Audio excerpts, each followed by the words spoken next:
پاکستان کی معیشت میں آج ڈالر 25 روپے مہنگا ہو گیا۔ حماد اظہر کا کہنا ہے ڈالر ملک کی تاریخ کی بلند ترین سطح پر ہے۔ آج اوپن مارکیٹ کا ریٹ ہی نہیں آیا۔ اسحاق ڈار نے پہلے بھی ایکسچینج ریٹ کو روکنے کی کوشش کی۔ اسحاق ڈار کی پالیسیوں سے آج ہر چیز کی قلت پیدا ہو گئی۔ سیاسی استحکام برقرار رہتا تو آج ڈالر نیچے آتا۔ پی ٹی آئی نے اقتدار نہیں عوام کی سیاست کی ہے۔ آج خام مال کی ایل سیز نہیں کھل رہی۔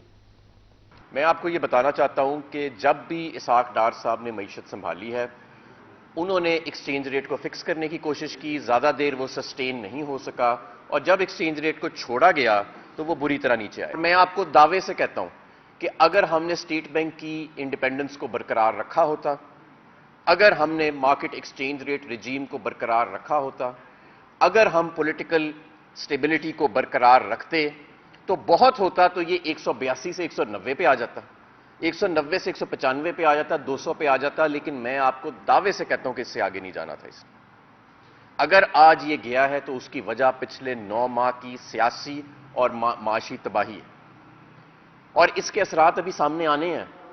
جب 255 یا جہاں پہ بھی یہ ایکسچینج ریٹ جو ہے وہ سیٹل ہوگا تو اس کے بعد آپ دیکھیں گے کہ یہ